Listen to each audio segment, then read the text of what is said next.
ছেলে বলেছিল জিমে যাচ্ছি, তখন কি আর মা জানতেন আর কোনোদিনও ফিরবে না সে?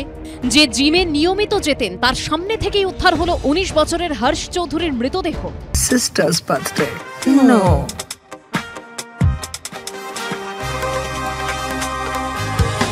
Wow, that looks fantastic. Monet passport দিও, ইশক কি নাই জুবান। ঘটনাটি ঘটেছে দক্ষিণ কলকাতার নাকতলায়। মৃতের মায়ের বক্তব্য, বৃহস্পতিবার সকাল 7টা নাগাদ বাড়ি থেকে মর্নিং ওয়াকে বেরোন তাঁর ছেলে হর্ষ। সেখান থেকে নিকটবর্তী জিমে যাওয়ার কথা ছিল, তারপর সব শেষ। বাইরে ওয়াক করে জেনারেলি, তারপরে যায় যখন জিম যায় তখন বলে যায়, আজকে কিছু বলে যায়নি। আমি ভাবলাম যে কি হলো, বলে যায়নি, যদি জিম গেছে বাইরে থাকলে তো আমি দেখতে পাই। ওর বাবাকে ফোন করি যে না কি জিম চলে গেল না কি জানি না, আজকে তো বলে যায়নি, জিম গেলে তো বলে দিয়ে যায়।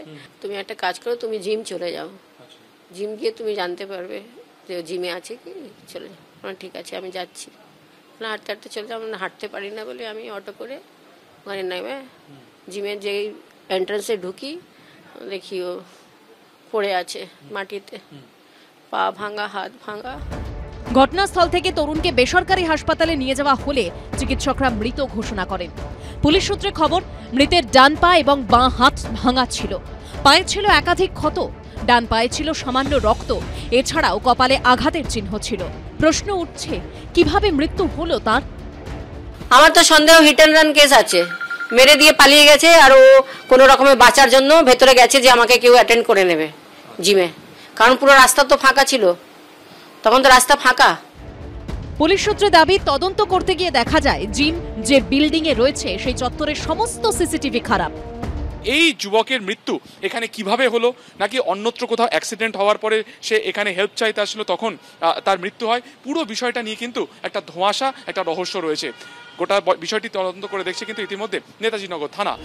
পুলিশ সূত্রে খবর, যে রাস্তা দিয়ে জিমে আসার কথা মৃত তরুণের, সেই রাস্তার সিসি ক্যামেরার ফুটেজ নিয়ে তদন্ত শুরু করেছে তারা। সুকান্ত মুখোপাধ্যায়ের রিপোর্ট, এবিপি আনন্দ, কলকাতা।